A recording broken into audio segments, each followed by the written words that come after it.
wildtalkradio.com.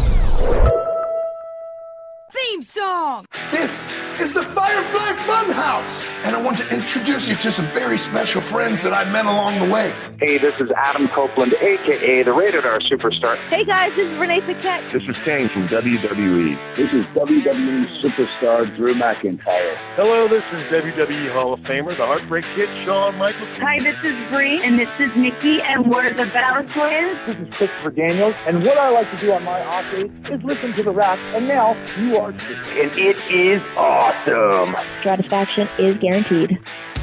It's time to experience the award-winning The Rack. Goodness gracious, great balls of fire! I love kickball. I'm back, taking souls and digging holes. I'm gonna break you, bitch, you hear me? You can look, but you can't touch. Ruthless aggression. With your host, They've been lying to you. Heroes don't exist. Y'all become addicted to the illusion of what a hero does for you. Have I mentioned that I was once addicted to eating sponges?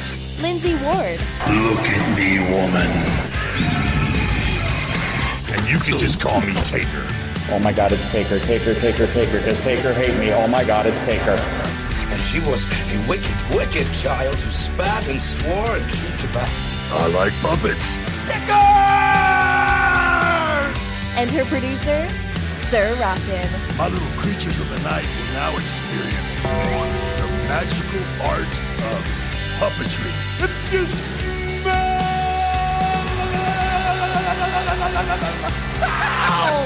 what the game is playing. Live on the Wild Talk Radio Network. We're here. Yowie wowie!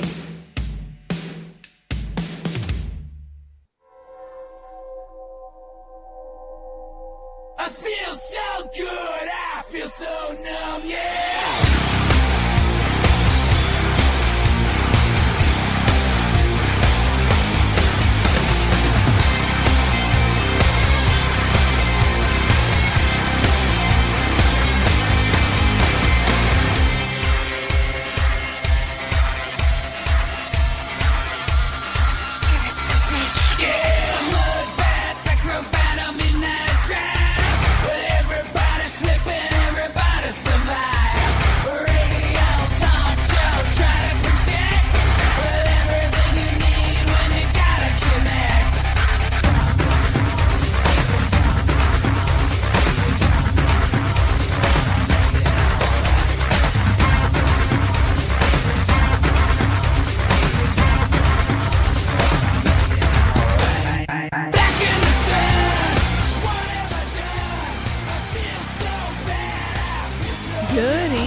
Right here on wildtalkradio.com, brought to you by our friends over at MBG Films. Check them out at youtube.com/MBG1211. And if you're listening to us over on rockradioshow.com, wildtalkradio.com, or directly on Twitch, thank you so much for tuning in. Let the good times roll. Batiga just subscribed for 22 months. Ooh, ooh, ooh, ooh, ooh, ooh, ooh, ooh, ooh, ooh, ooh, ooh, ooh. Ooh, ooh, ooh, ooh, ooh. You got it. Good for you, Tig. Thanks, Tig. 22 months. Who lives? Anyway, I don't even know where it was in the intro. I forgot. Anyway, you can follow us right here on Twitch. And you can subscribe just like Tig did. You can hit the little purple button down the bottom of the screen. You can subscribe for free with Prime Gaming, or you can subscribe the regular way, follow the channel, hang out and chat, or listen to the archive. We are happy to have you any way we can get you. I am your host, Lindsey Ward. Joining me, as always, is the ever-faithful producer / co-host / handyman, Sir Rockin. We're here. We're live. It's Thursday. Again, thanks, Take, for 22 months.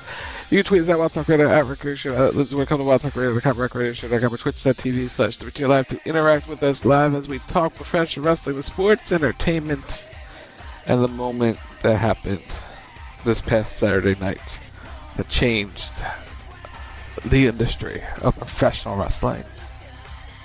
By the way, I haven't heard this song in forever. minutes. It's It was a hot minute since I've heard it was a hot minute. It was a theme song from No Way Out 2002. I was gonna say it's been a while. I think I have the CD somewhere. It's been a minute. It's how old we all are. It's CDs. No one knows what CDs are anymore, or records, or cassettes, or anything. That's not true. Records are making a comeback. Records are like bougie now. Bougie. So, bougie. Okay. They're like hipster now, so you have your record player and you have your records and everything. It's a thing. So here the question is: do MP3 players even matter at this point? I don't know. I don't think they do. I still have my original iPod. I'd love to get it fixed. I don't think you can anymore, but I would still love to get it fixed just to have it working. I mean, I think there are probably places that will fix it. There was some story I heard someone got their thing fixed. Cost them a bunch, but they got it fixed. Yeah, because I think it's just the hard drive that died in it. But I wouldn't mind getting it fixed. But yeah, yay, old technology. Hey, you know what? It might be worth getting your old technology fixed. You never know what's going to happen. Anyway. Let's jump right into the news brought to you by our friends over at MBG Films, youtube.com/MBG1211. Natalia, this is interesting. This is really interesting. I wouldn't expect this from her, but okay, go off, queen. Natalia will compete at Josh Barnett's Bloodsport 8 on April 17th, 2025. No word yet what she's going to do, but she's going to compete, so good for her. And then she will also be taking her opponent has yet to be named. So we'll see who it is. But she'll also be taking part in the Crockett Cup for the NWA on May 17th. I don't think she's going to be in the Cup, but she'll be at the event called the Crockett Cup. So it's the Natalia World Tour show. She's competing in Bloodsport. WrestleMania week. The month later, she's competing for the NWA. Billy Corgan was like, working with WWE, we pulled some strings. We got Natalia to come to an event. I mean, it's good cross promotion. It's good cross promotion. It gets her out and wrestling because right now the opportunities are slim for her right now on the main roster. So if she's able to get out, work some bit in different places, do things she's never done before, because she really didn't do much of the indie run. She came to WWE from her Stampede days and whatever. She came right there. So it was like she wasn't not the big, never did the indie run. So now she can do the indie run a little bit while still being paid by WWE. It's a good life if you can get it. Good for her. Yeah. Moving on, Peter Rosenberg and Robert Stone are set to be the announce team for WWE Evolve on Tubi. Yeah, so that debuted last night. They're the announce team. Good for Peter Rosenberg and Robert Stone. Rosenberg's working his way in there. He really is. So I've only watched one episode of LFG, the new show on A&E, which we're going to talk about here in a moment. I want to watch the others, but I haven't had the time. You know what was a surprise? It was the announced team was Vic Joseph and Jeremy Borash. Oh, they're giving JB a run. Okay. I was like, oh, JB got a gig. He's one of the big producers for the company. I was like, oh, so they put him in the commentary seat. I was like, I've missed hearing his voice do commentary. It's been a hot minute or 2 or 10. But it was cool to hear his voice. I was like, oh, that's Jeremy Borash. Like, huh. I'm like, oh, look, there he is. There he is. I mean, that's cool that they're giving other people or new people a chance to sit in the commentary desk and because they're scouting talent. That's what they're really doing, is they're seeing how people can handle things and, if they need to replace people, because they cycle announcers through, people come and go, and we all know that Michael Cole is very desperately trying to retire, but they won't let him. Well, Michael Cole has a new 8-year contract, so he's not going anywhere. But he's also like the head producer for the announcers. No, he gave that role up. He wanted no part of that anymore. He gave that up a few years ago. Respect. Yeah. I respect that. Yeah, no, he does. He's no longer in charge of that. Okay. Right. But I mean, it makes sense that you're cycling people through, you're auditioning people, you're seeing what they can do. And, especially for people like Peter Rosenberg and Robert Stone, who are maybe not as familiar with announcing, being on Evolve on Tubi is a good spot for them. You have, Nick, Vic, and Jeremy, who are much more experienced, and it's good to have them on LFG because they can provide some really useful advice. Because both of them are industry veterans, they have that perspective from not being in-ring talent, but especially for somebody like JB, who is a producer, he can give a lot of points and tips and tricks, and Vic can as well, just from his years behind the desk and what he's seen and sort of what works and what doesn't work and how to sort of like pull things off. So I think it's all really good things that they're doing and they're experimenting. Yeah. And it just gets some new, fresh faces out there because that's what you want. That is what you want. And speaking of LFG, Mickie James will not be part of the second season. Michelle McCool will be, though. So I gotta know what happened there. It's very simple. Mark wanted Michelle. He'll stay on to do season 2. It wasn't anything against Mickie. He wanted Michelle if he's going to do season 2. I feel a little bad for Mickie. But again, I'm not gonna lie. I feel a little bad for Mickie. You don't know what her contract status would be for doing it, or if she was only signed up for one, or who knows? That's very true. Yes, but it's just I still feel a little bit. Oh, I feel bad for her. I feel bad for her, but they're pulling a Michelle to do season 2, so. That won't create marital discord at all. That won't be a problem in the household. It'll be fine. It will be fine. Remember, Mark, don't talk shit about your wife. Yeah. You gotta ride home in the car with her afterwards, so don't say anything you regret, or it'll be a very long car ride. And last but certainly not least, in terms of WWE, the 2K25 DLC has been announced, and there's some interesting names. So the WWE 2K25 DLC will be available via the Season Pass or post-launch individually. The DLC packs include the new Wave pack featuring Alex Shelley and Chris Sabin, the Motor City Machine Guns, Julia and Stephanie Vacour, and a special celebrity guest to be announced, and that'll be available in May 2025. The Dunk and Destruction pack, June 2025. Abyss, yes, TNA legend, I'm Abyss. Excited for Abyss. Former guest of the show, kind of, Joseph Park was our guest who played Abyss. I still love that interview. That's still one of my most favorite interviews we've ever done. It was a great interview. The Great Khali and 3 NBA stars to be announced. Who they are, we don't know. We think it's Halliburton, Brunson, and someone else. I couldn't tell you who, but it's an NBA 2K tie-in. The Fearless pack, which is an interesting group. It is New Jack, yes, ECW legend New Jack, Jordan Grace, Penta, Bull Nakano, and a celebrity guest to be announced. They really like their celebrity guest that they probably haven't officially signed yet. So they're working on it really quick. Cross promotion is everything. So that'll come out in July. In September, you will get the Attitude Era pack featuring D'Lo Brown, Victoria, Mark Henry, the Road Dogg, and Billy Gunn. So you get the New Age Outlaws back doing things. And then the Saturday Night's main event pack available in November 2025. Jesse Ventura. If I read how it's stated here, it would be it's wrong. It's Mr. Wonderful. They have it listed as just Wonderful. Tito Santana, Junkyard Dog, and Sid Justice. The entire DLC collection will be available part of the WWE 2K25 Season Pass, which is available with the Deadman Edition or the Bloodline Edition. And WWE 2K25 is available if you pre-ordered the Bloodline Edition or Deadman Edition tomorrow. Regular Edition comes out on Friday, March 14th. So there you go. There you go. Exciting stuff for 2K25. It's shaping up. I've seen some of the creator stuff. Mm-hmm.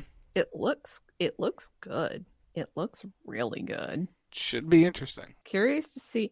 I'm curious to see what it looks like. Hopefully I'll get to see a playthrough from somebody. We'll have to see. We'll see. It's coming up very soon. It's coming up very soon, right? It's coming up very soon. So we'll see. Moving on to AEW, there was a surprise release this week that nobody was necessarily expecting, and that is that Rey Fenix is officially a free agent from the company with no strings attached. He can sign or go wherever he wants, which is curious. So we'll have to see if he doesn't, show up somewhere else relatively quickly. Indeed. Johan Promotions and All Elite Wrestling announced a multi-year agreement for Johan Promotions to exclusively distribute AEW's pay-per-view events in the United States, Canada, and Puerto Rico. I have to Google this. Who is Johan Promotions? I don't even know who that is. It's the company that's been producing them for a few years now. But they're gonna be continuing the distribution of the pay-per-views at movie theaters and the like. Okay. Yeah, that's what I'm reading now. It's like, okay, all right, that makes sense. Yeah, it's the movie theater promotion they do. So they have a new agreement with them to continue offering them in theaters.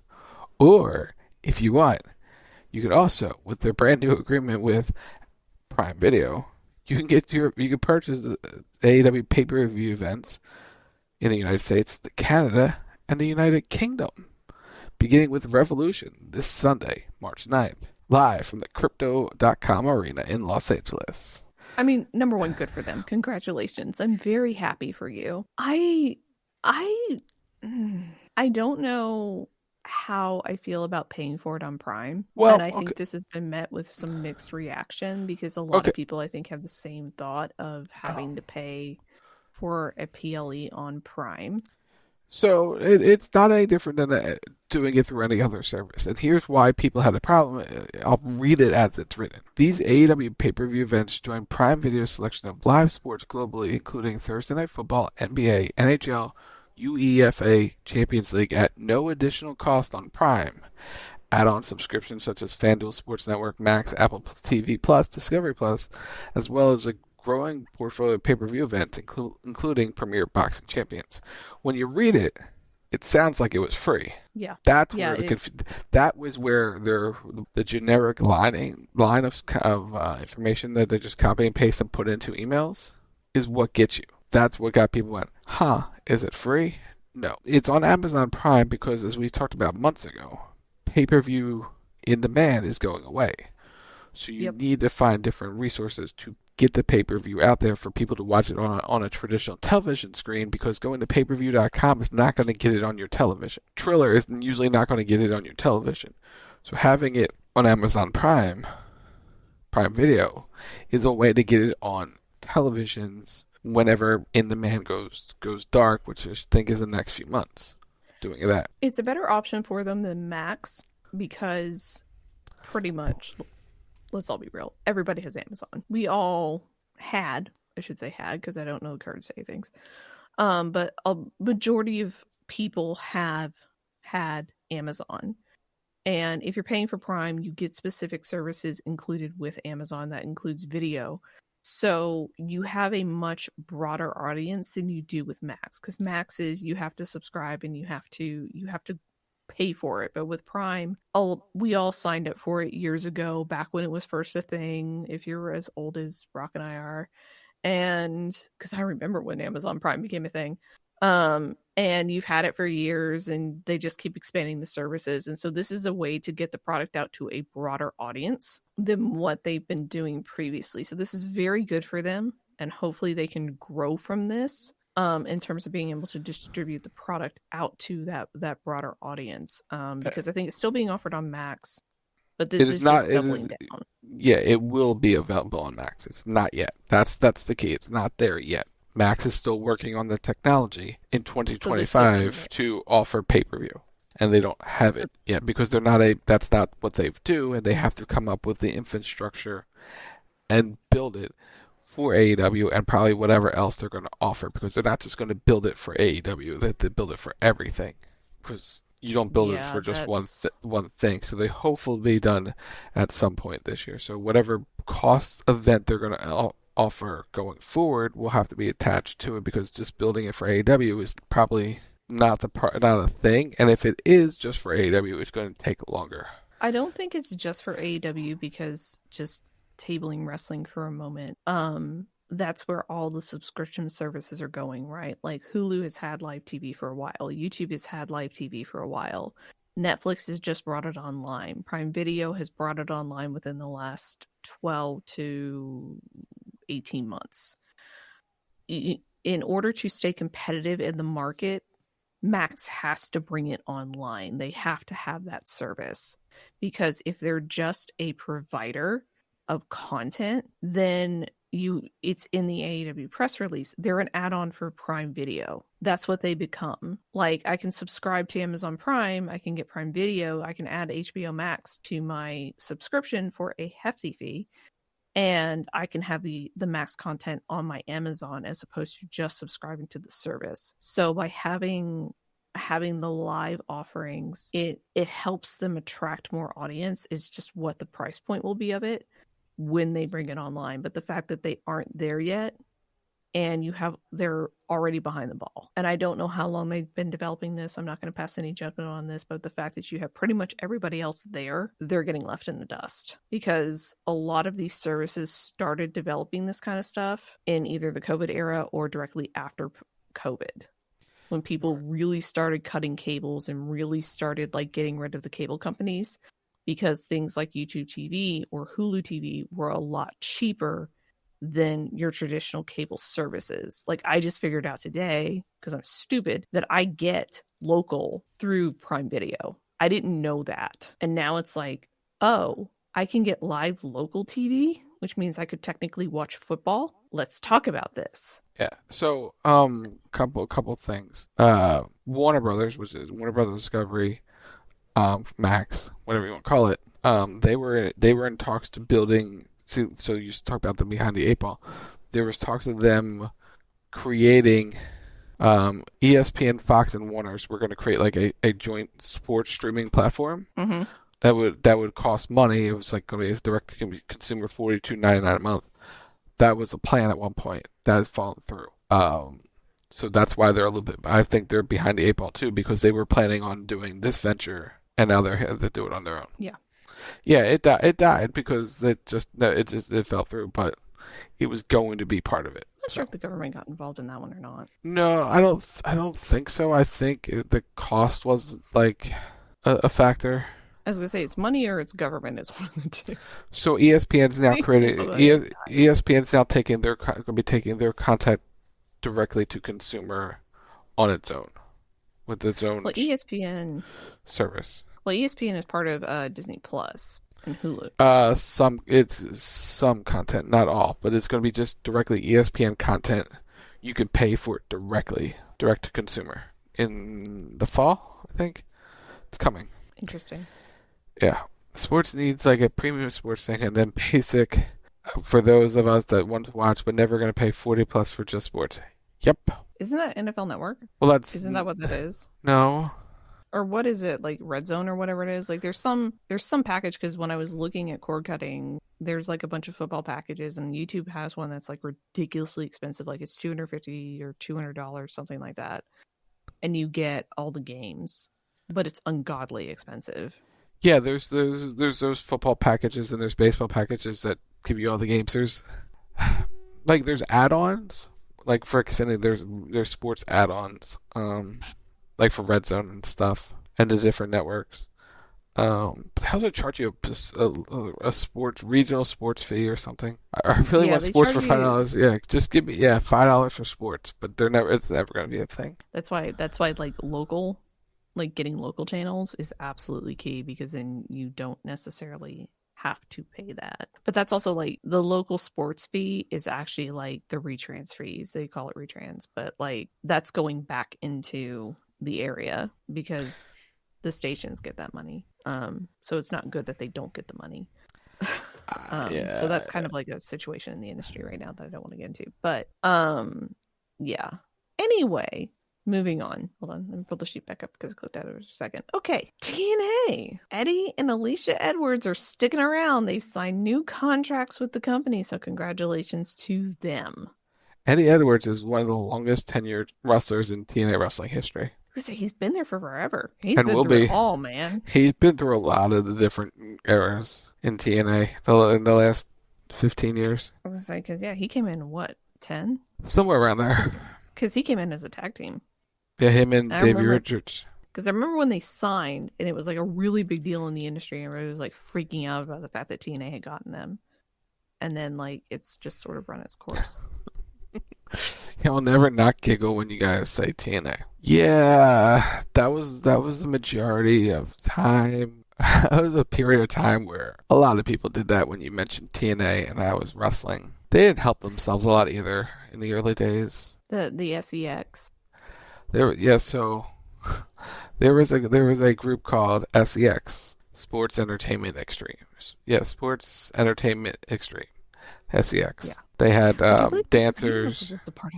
He was a part of that one. They had dancers. They had a tag team called the Dicks. Yep. This is where we need to throw out that they had Vince Russo as a mascot, and I believe this came from him. I think the name TNA actually comes from Russo, doesn't it? Oh wait, no, they didn't have the Dicks. That was WWE had the Dicks. TNA had the Johnsons. That's right. And the full flesh-colored bodysuits. Because that's what everybody needs in their lives. It's the Johnsons. That's what it was. Early TNA was a thing. You're not going to get that one out of the archive, that's for sure. But yeah. Anyway, congratulations. If they ever put the TNA, like the full TNA archives online, like you're not ever going to see that. I think you can. I think it's on YouTube. I think it's on YouTube. No, like, it'll never die.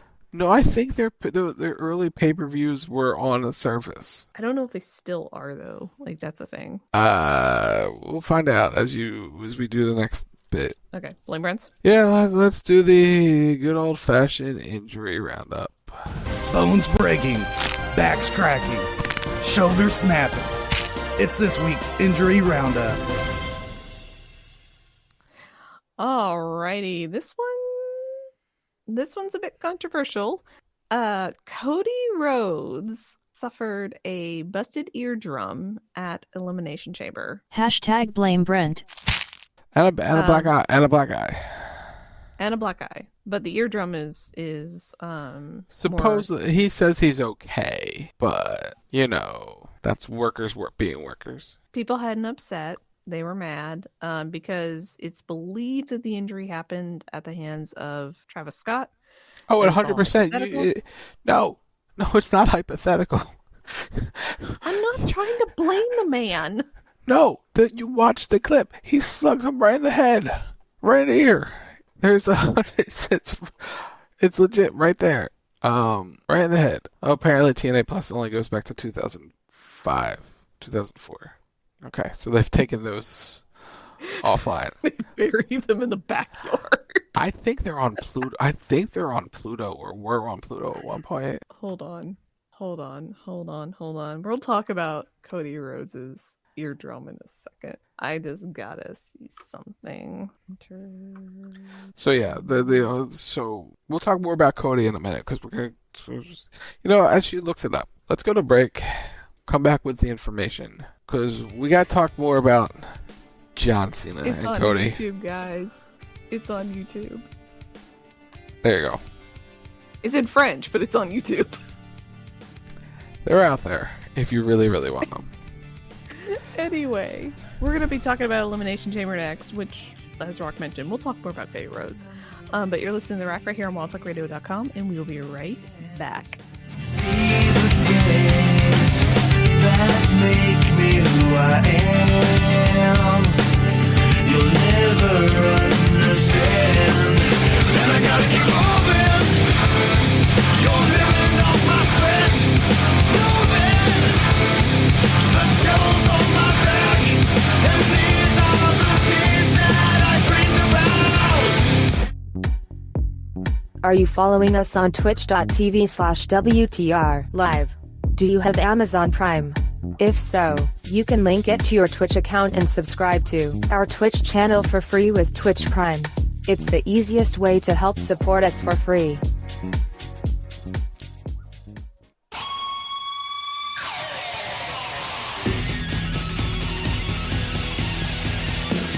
Every Sunday night, the evolution continues with Wrestle Talk Radio, giving you all the latest happenings in sports entertainment.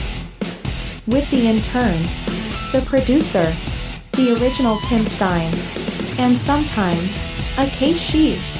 It's WTR Sunday night, 10 p.m. Eastern, 8 p.m. Mountain, only on the Wild Talk Radio Network.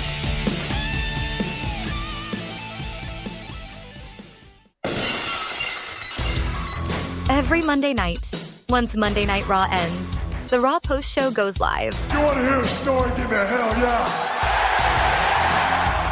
Join Lindsey and Sir Rockin as they give their opinions on what they liked, what they didn't like, and what left them completely confused. It's the Raw Post Show. Monday nights. Now at 10 p.m. Eastern. Live on the Wild Talk Radio Network. And that's the bottom line. Go Stone Cold Simpson.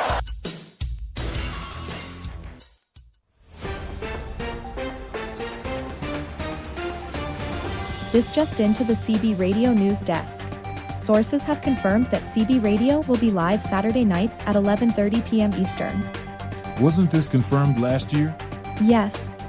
Then how is this breaking news? No one said it was breaking news. We here at the CB Radio News Desk are just confirming what has already been confirmed. To confirm, you are just confirming that CB Radio is live Saturday nights at 11:30 p.m. Eastern. Confirmed. We would like to remind you. Always trust the source that confirms that CB Radio is live Saturday nights at 11:30 p.m. Eastern. Confirmed. Confirmed.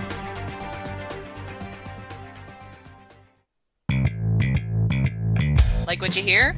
Subscribe to The Rack on Apple Podcasts. Just search for The Rack Radio Show. And while you're there, leave us a review and tell us your thoughts on your favorite show on a Thursday night. Did you know that you can use support a creator code ROCKNSOCK in the Fortnite item shop? That's our OCKNSOCK in the Fortnite item shop. Hashtag ad because we are a hashtag epic partner.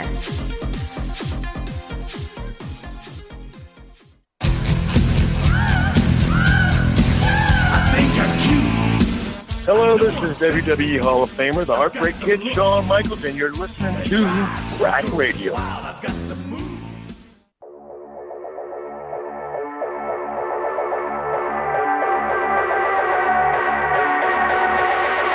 Poppy.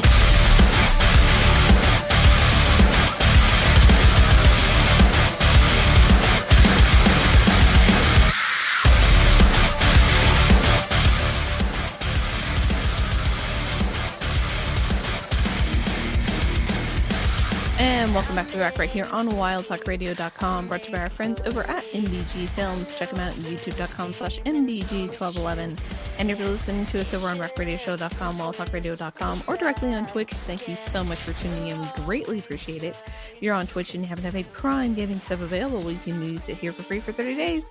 All you have to do is hit the little purple button down the bottom of the screen and you can subscribe for free. It is that simple. You can also subscribe the regular way, follow the channel, hang out and chat, or listen to the archive. We are happy to have you any way we can get you. And with that, we are talking about the tremendous offering that was Elimination Chamber. Yes, WWE made it a must-see event. And we're here to tell you what happened. It was a hell of a show. It was so good. So Hunter talked about in the post show, it was like going in, people thought, it's just gonna be a good PLE, right? It'll be just a good PLE where like he's gonna get some good wrestling and that's it. But they decided to throw some curveballs our way. Because normally Elimination Chamber is like the tweener between Rumble and Mania. It's generally no nonsense, no fuss. Nothing ever really happens at it. It's just there because I talked about this on Monday. The plans for Mania are generally always set by Chamber or before. So going into Rumble, we generally know or have a really good idea of what the plan is, and they don't ever pivot. They don't ever change, especially at Chamber, because they don't want to take the long way around in some cases to get to things. So nothing genuinely ever happens at Chamber until now. I mean, a couple of years ago, stuff happened with it. Nothing changed, but you got a big moment between. Was it Roman and Sami finally went at 1-on-1? Roman and Sami finally 1-on-1. You had Bray win his first world title.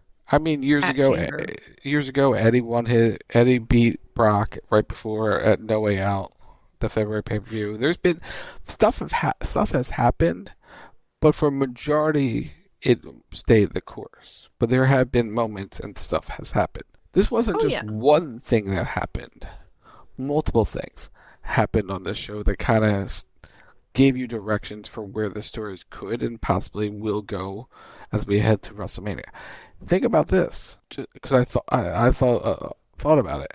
This was like the first WWE PLE where there was no championship on the line.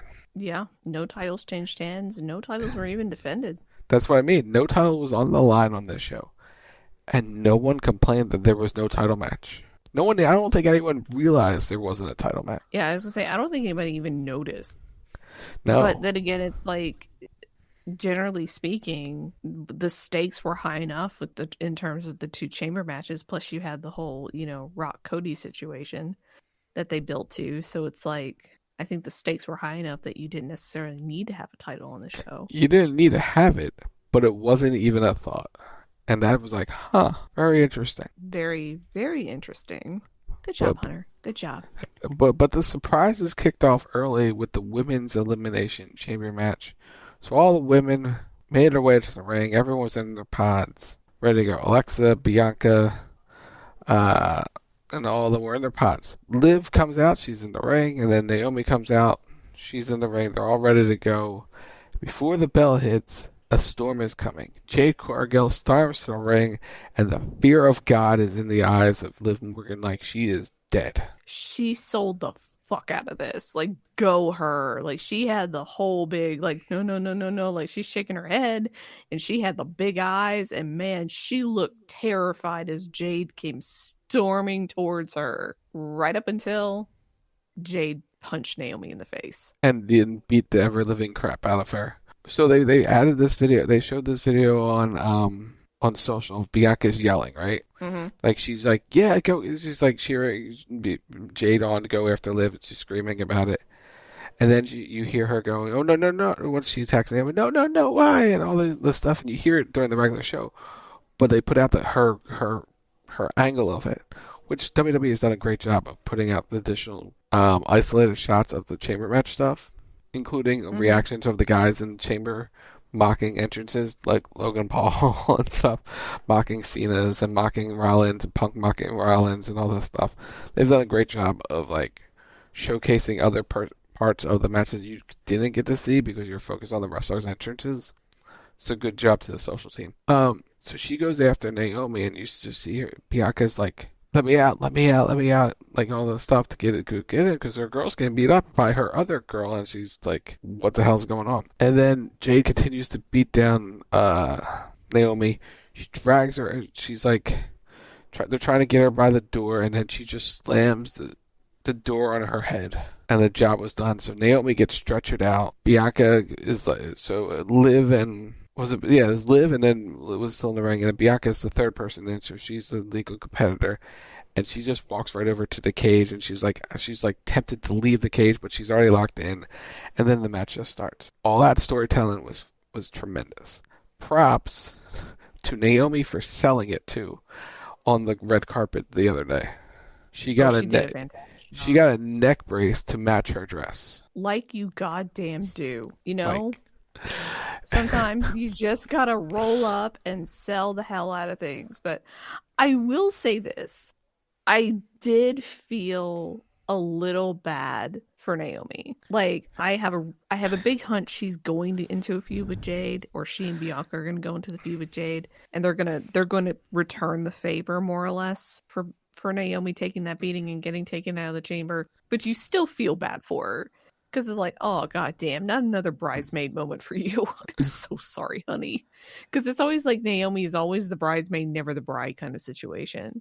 Where they use her a lot for these types of things. And it works because we're always sympathetic for her. But it was like, you did feel just a tad bit sad that it was Naomi that took the beating and not Bianca, but the beating was incredibly impactful, pun intended.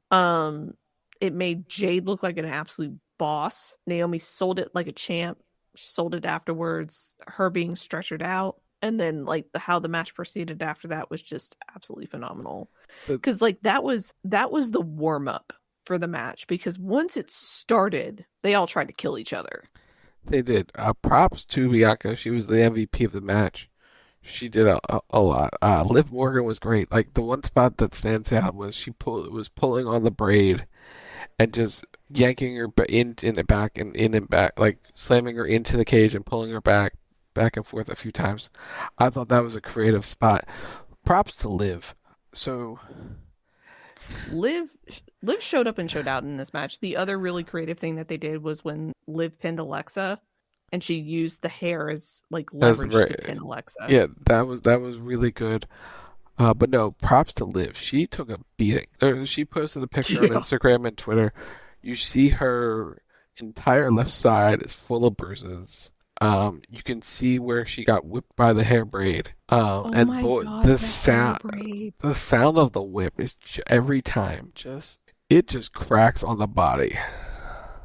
Like it's loud. Like it's she like Bianca didn't hold back on that. She drew blood with that thing. I thought it hit her back. It was her chest or her stomach. I was like, ooh. I think what it actually did was it wrapped around her. Yeah, I think because she aimed for the back and she hit Liv in the back, but where the end hit was it came around, because you see it wrapping around her. Mm-hmm. Like it came around because you could see where she was bleeding from it, and it's like, oh my god. Because Bianca hit it and Liv was like, ow, it hurts. Like that was, she didn't have to sell that. That was legitimate pain. Yeah, but all 6 women, Roxanne and Bayley, they had a good showing as well. But Liv was a strong performer. Hunter put her over in the that she's become just someone you used to just have on the roster to becoming a star, and she's in the last year, and that's what she's become. She's became a main attraction for them, and has done a great job. Bianca's going to WrestleMania. She got her moment despite everything. The match was everything it needed to be. Everyone got to showcase a little bit. Roxanne, her first big match on a PLE on the main roster, showed out. Bayley was showed out. Everyone was good. Very much enjoyable. And the right person won. Right person won. I don't think anybody looked bad in this match at all. I think everybody had an amazing performance. They all showed up and showed out. Roxanne, honey, what are you doing? Matching with Punk? What are you doing, sweetheart? I get matching. You gotta get matching gear with people. That's all. They're not even related. I know. I think it was just coincidental. I hope it was coincidental. Very much coincidental. I hope it was coincidental. It's like, in case you don't know what I'm talking about, a certain Becky Lynch made a now deleted tweet, talking about how Punk and Roxanne had matching gear, and that perhaps Becky wasn't the one that needed to come get her man. So here we are. Let's hope it was coincidental. But yes, excellent opener to the show. No complaints, no notes. Like the women went out there and absolutely just whooped ass and took names, and it was fantastic. They sure did. Up next, we had Tiffy time, where Tiffy and Trish took on Nia Jax and Candice LeRae.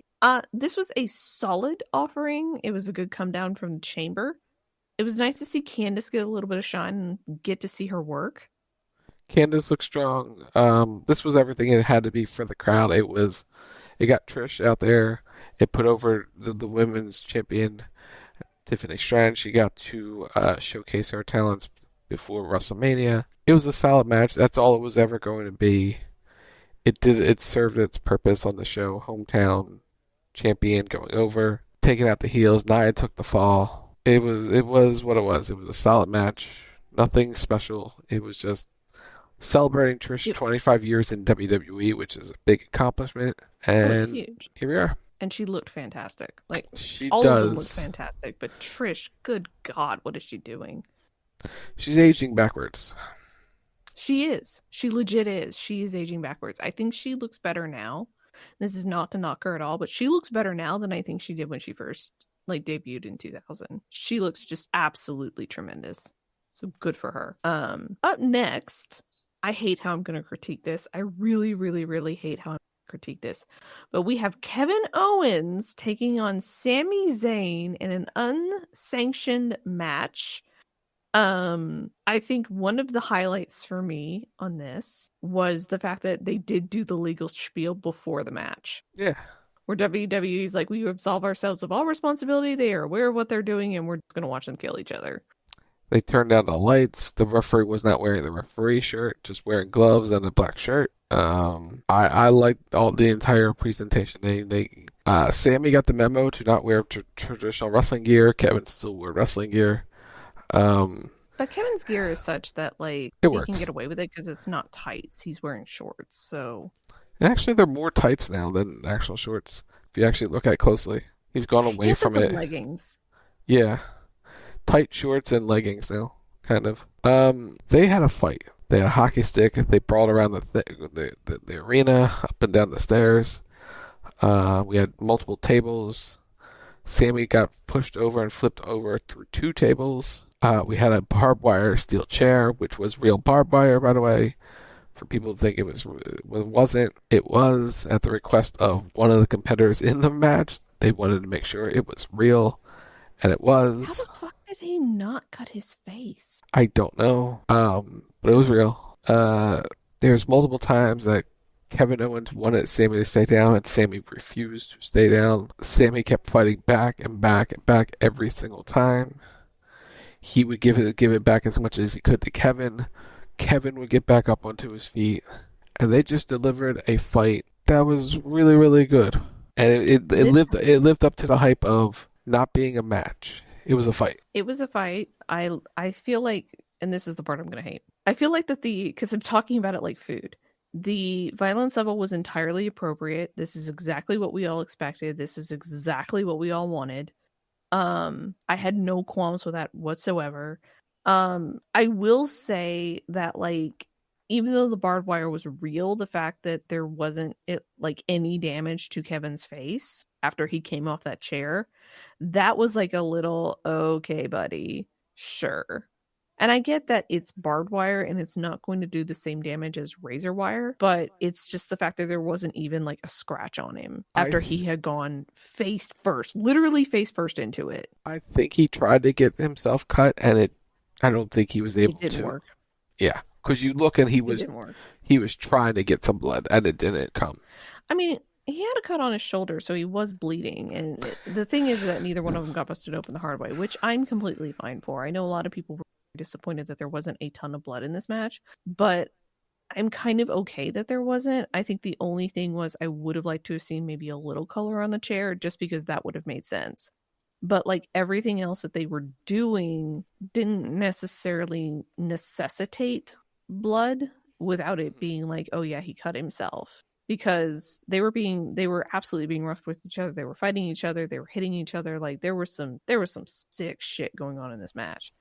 And so it's yeah, at any point blood could show up. And like I said, Kevin got cut on his shoulder and he was bleeding on his shoulder. I don't remember anything for Sami, but I was perfectly fine with it because the violence level was such that yes, this is appropriate between these two. The whole presentation of it was really well executed. I know some people had a problem with them having entrances or them having a ring announcer, but it's you can't just have them walk out, right?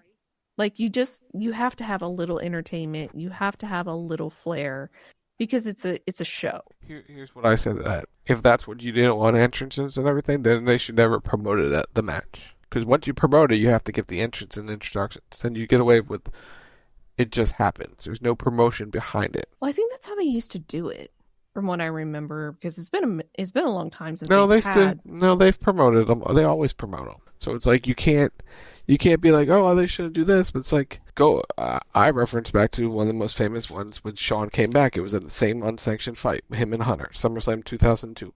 They promoted the hell of it. They even kept the lights on and everything, but it was the unsanctioned match. They've done it multiple times. But like, if you're going to, like, if you have your complaint about them giving them entrances, then complain about them promoting the match, because it's the same thing. Can't have it everything. You can't say, oh, I want them to not to do this, but then you gotta tie it to the other thing. So let them just do their normal thing and not just be like, hey, we hold no responsibility for it. And that's what it was. And that's fine. I think my only complaint on it is I'm not necessarily a fan of the pinfall. I would prefer it to be more last man standing kind of thing, where somebody just literally beats somebody else into the ground. I know that's cruel to say, but when I picture an unsanctioned match and an unsanctioned fight, and it's just literally going to be violence personified, that is the ending that it should be, that somebody just literally beats somebody else into the ground, because that is where this has gone. Because the one thing that they sold really, really well in this match was the fact that, you know, Kevin and Sami have had this epic 20-year relationship, right? They've been friends, they've been enemies, they've been frenemies, they've been everything in between. You know, that they were at each other's weddings, they know each other's families, that all, like, they've been up and down the road together, all these things, right? So it really is a blood feud between the two. And so, like, I think fighting to a pinfall, it's like, yeah, okay, that's acceptable, and that's how a match wins, and that's completely fine. Like, at the end of the day, it's not going to break the bank if that's how you end it. But I think for this, it's kind of like, I really would have preferred to have seen sort of like a last man standing kind of thing, just because of what this was. But it was fine. Like, the match, it didn't take away from the match. But then you would have to call it. You would have to call it. You would have to call it the last man standing match, and that's what they never called it. Like, it's what a last man standing match really should be. Yes, that's what it should be, but it's not, because it's sanctioned. So an unsanctioned fight, it's even with it, just you have to still end it the traditional way, even though it's unsanctioned. But I see your point. Yeah, I mean, but that's just for this. Like, any other time, it's not. They do it so infrequently that it's not a problem. But it was not over, so Kevin wanted to deliver more punishment after he finally put Sami down. He was going to pile drive him onto the concrete floor until Randy Orton, in wrestling gear, decided to make his way to the ring. And they started to brawl. Kevin had the "oh fuck, he's here" face. And they had a little bit of a brawl, which led to an RKO. And then we were going to get a steel chair to the face of Kevin Owens. Oh no. Randy's like, no chair. We're going to bring back the punt. So he's warming up the leg, shaking it out. It's been a long time since we've had the punt. I would say since 2010, 2011. It's been that long. It's been a while. They outlawed it forever. And they popped for it, too. Yeah, so it's so for the longest time, the package pile driver has been banned in WWE. It's been recently brought back in small dosage, and it was what put Randy Orton out, was the package pile driver. So he's coming back with his own banned move, going for the punt, and then about 10 people just storm the ring before you can hit the punt. Like, no, you can't do it. It was like so cinematic as they did it, as Kevin got away. Big props, well done. Big props, well done. I love how, number one, Randy took his time to get to the ring. Like, he didn't run, he just walked. He's like, yeah, I'm going to be chill with this. But it's also, it wasn't like, it was serious, but not terribly serious, because Randy was not wearing pants of any variety, even shorts. Like, he showed up in his wrestling gear to take care of Kevin. But yeah. And then, I swear to God, Randy Orton has the biggest thighs in wrestling. Like, Jesus Christ, I think they got bigger. But I thought all of this was just beautifully done. I thought it was very well executed. I think my only other thing, and it's really a non-thing, but I had to sit here and kind of laugh about it, was they were talking about Sami after the match, and they're like, follow us on social media to get updates on Sami Zayn over the course of the few days. And they're like, get better, Sami, we're rooting for you. And then immediately it was, so anyway, let's talk about this other thing. It was this sort of just transition there that it's like, y'all couldn't think of a better way to or have a tweener subject between the two. Like, that's how you're gonna do him. You're just be like, tune in to social media to get updates. Moving on with the story, it is time for the Elimination Chamber match for a shot at the Cody Rhodes Undisputed WWE Championship. Is Logan Paul, John Cena, CM Punk, Seth Rollins, drawing blanks, Drew McIntyre, and Damian Priest. All 6 men for I thought all the taunting was great, as I mentioned before, as they got into the pods. This was the story about happy-go-lucky John Cena just having fun, once again being in a ring. Drew McIntyre being pissed off and hitting a Claymore on John Cena. Taking his eye off the ball, allowing Damian Priest to eliminate Drew McIntyre. And then Drew McIntyre was like, which we talked about, I was like, this is how it's going to set up. It was exactly how it set up. Drew lost. Drew then cost Damian. He got eliminated. And then it led to Seth Rollins, John Cena, CM Punk, and Logan Paul having the rest of the time in the chamber. But it was happy-go-lucky John Cena. He's hugging and shaking hands and just sort of being so happy to be there. And him and CM Punk shared a moment where I missed you, and no, I missed you too. And they were all happy to see each other before they started to fight each other. That was a nice little moment. It was John Cena got to do all his moves, be a part of the match. I thought the match was good. I thought they worked really hard. Seth Rollins gets eliminated, eating both moves, the go to sleep and the AA. So he got protected on the loss. CM Punk got rid of I think Punk got rid of Logan Paul as a return to the favor. He put him to sleep. So Seth gets eliminated, and then it's down to Punk and Cena. And then CM Punk's by the ropes, got out of the AA and got to the ropes. Or whatever it was. Seth Rollins still in the ring, stomps CM Punk. John Cena, desperate John Cena, pulls him back into the ring and traps him into the STFU, the only time in his career that he's actually locked it on properly. Good for him. Congratulations on finally learning how to do it, John. Because earlier in the match, it was clearly not locked in properly. But he basically put the sleeper choke on him, choked him out. CM Punk took a stomp, and passed out after kicking out of the AA earlier. So John Cena's going to WrestleMania. Happy-go-lucky John Cena, the one the fans love, is headed to WrestleMania to fight for the WWE Championship, his 17th title. And then let's talk about the match before we get into the other business, because I think we need to give the match its due, because the men went out there and they absolutely showed up and showed out as well. They listed an interesting fact that I didn't even think about, that they said that there are 5 former world champions in the Elimination Chamber. And 5. Logan Paul, who's a former U.S. champion.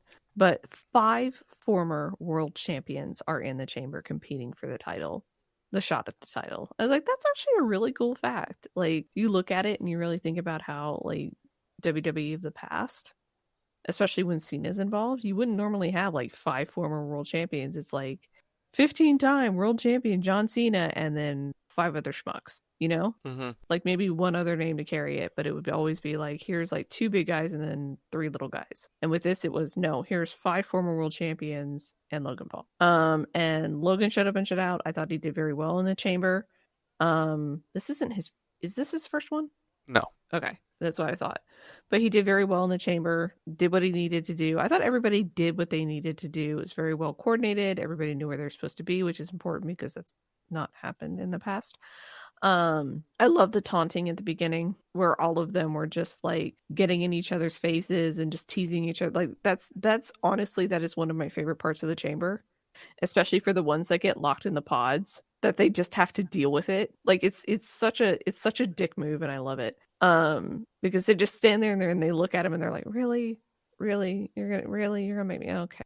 But yeah, like I thought all of this was very well done. Again, appropriate level of violence. Everybody understood the cage, no problems. And yes, LOL, Cena wins, because the last time is now. That's important. So Cena, after winning, stays in the ring. He's celebrating his big win, his monumental win. He's very happy.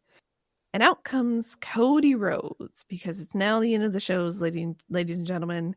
And closing the show will be Cody Rhodes, Travis Scott, and The Rock. Because random Travis Scott is... I know he was advertised for the show, but it's like, oh, Travis is coming out with them. Okay, cool.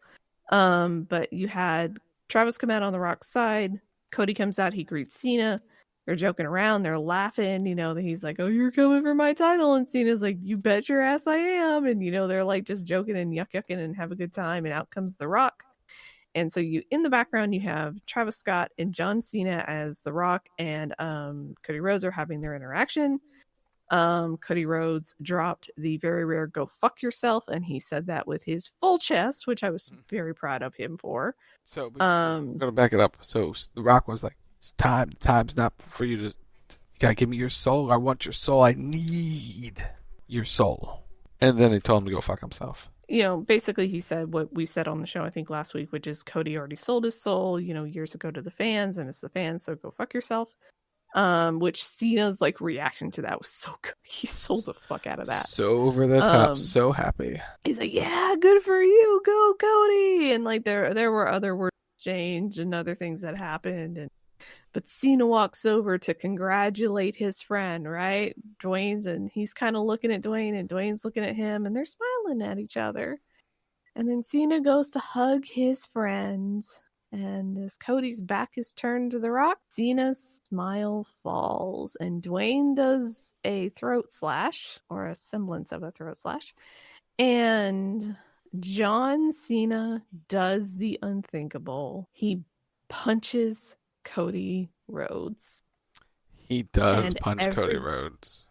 And everybody, the collective audience, loses their goddamn shit.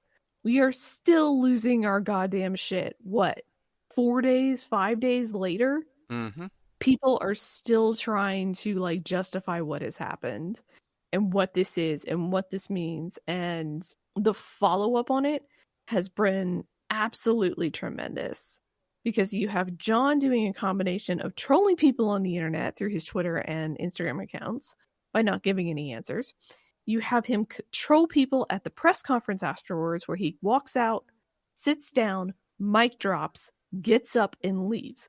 Zero explanation, no nothing, just peace out. On Raw, him and Dwayne don't show up. They don't speak. We don't get any justification for what he's done. He's just like, nah, can't be bothered.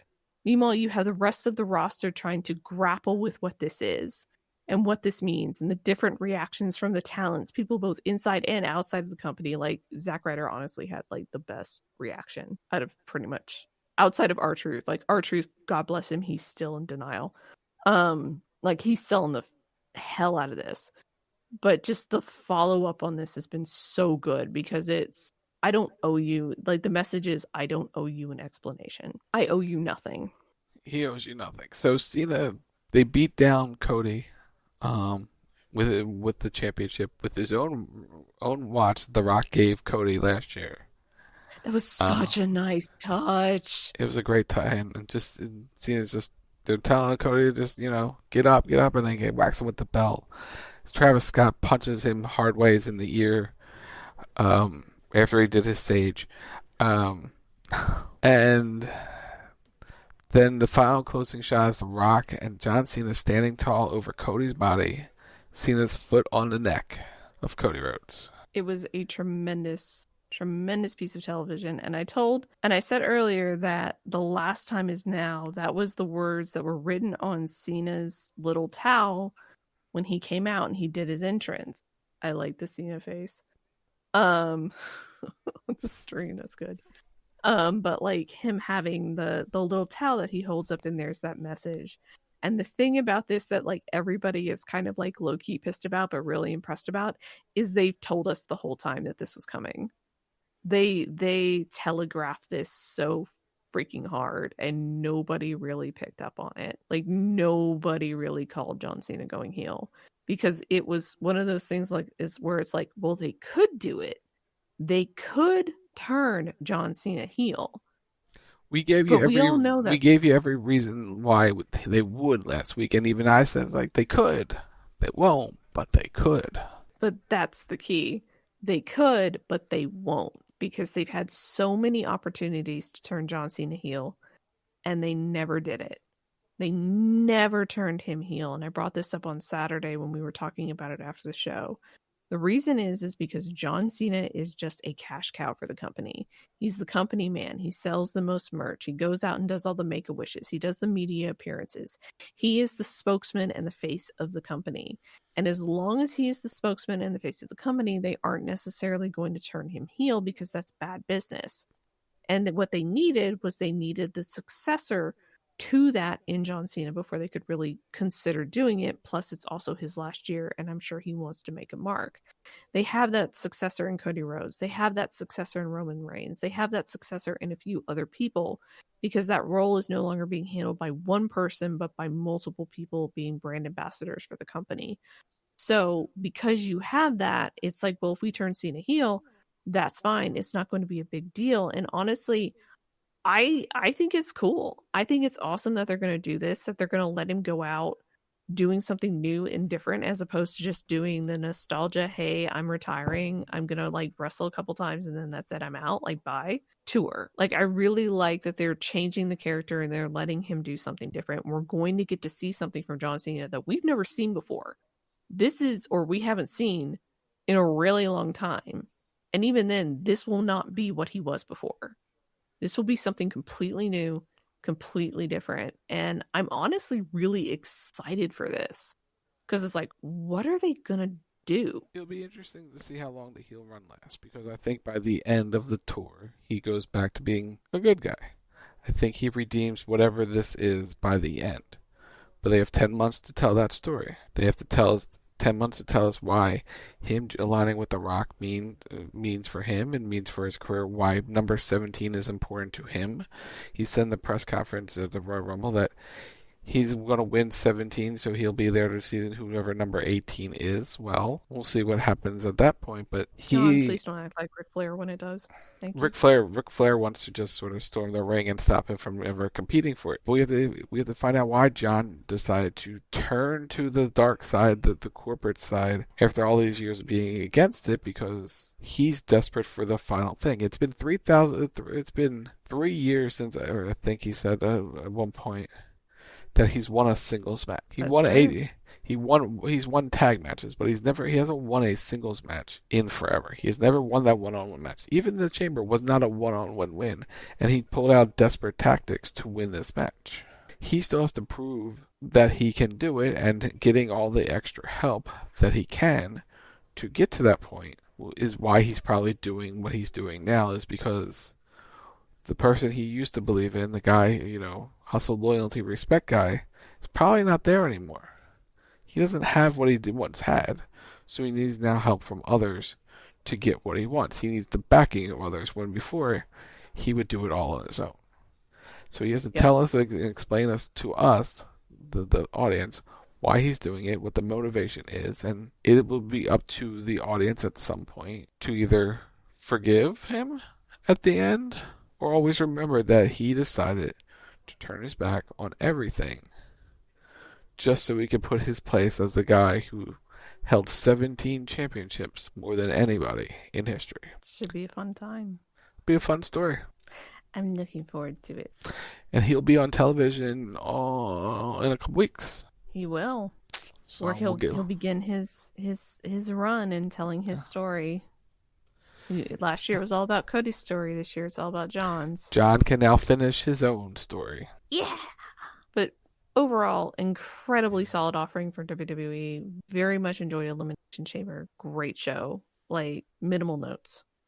Good show. Really good show. Really entertaining. Worth the watch. Big moments. Randy, Jade, Cena. I will say this, because I was out part of Saturday night, and then I came back and I watched the end of the show, but I hadn't seen the beginning of the show. They cut out specific parts at the beginning. The Boo Birds. They cut out the Boo Birds at the beginning on the replay. Of course they did, because that technically aired before the pay-per-view started. Yep. If you don't know what I'm talking about, go look it up. But yeah, with that, I think we're done. That'll do it for us here on The Rack, Saturday night, 11:30 p.m. is another edition of CB Radio, and the goal is to be off the air before we spring forward. The earlier start times really help with that one. Compared to is that this weekend? It is this weekend. Yeah. Oh, fuck me. So we live Saturday night, 11:30 p.m. Eastern. Sunday night there is no show because we're watching AEW Revolution. Whether we review it or not is still up in the air, but we'll talk about it. But Lindsey will be making his picks and we'll post them on socials and the like. when we do picks, probably on Saturday during the Excalibur Challenge. Monday night, it's the Raw Post Show. Whenever Monday Night Raw ends, we'll be back next Thursday night, 10 p.m. Eastern, for another edition of The Rack. You can check out The Rack Extra Reviews 2-Point Museum, now available wherever you get your podcasts. To search The Rack Radio Show. It's at Wild Talk Radio. It's Facebook.com/Wild Talk Radio Network. Chat. If you have Amazon Prime, link it to your Twitch account. It's called Prime Gaming Support Channel by clicking the purple rectangular button below the screen. You can use creator code ROCK'n'SOCK or Lindsey Ward in the Fortnite item shop or Epic Game Store. Because we are #Epic Partners. You can follow me on most of the social medias at Lindsey Ward, LNSWD. You can check me out on Twitch, twitch.tv/Lindsey Ward. You can follow me on YouTube, youtube.com/@Lindsey Ward. And you can follow me on TikTok, Lindsey Ward 0. And while you're liking and subscribing and doing all the things, you can head over to Matt's channel, MBG Films, youtube.com/MBG1211, and go, tell him we said hi and like and subscribe and do all of his amazing content. So for Rock, I'm Lindsey Ward, and you've been listening to The Rock right here on WildTalkRadio.com, and we'll see you later. Bye. Reason y'all condemn me. A man's measured by the way that he thinks. Not clothing lines, ice links, leather and minks. I spent 20 plus years seeking knowledge of self. So for now, Mark Breck is living life for wealth. Your time is up, my time is now. You can't see me, my time is now. It's the franchise where I'm shining now. You can't see me, my time is now. Your time is up, my time is now. You can't see me, my time is now. WildTalkRadio.com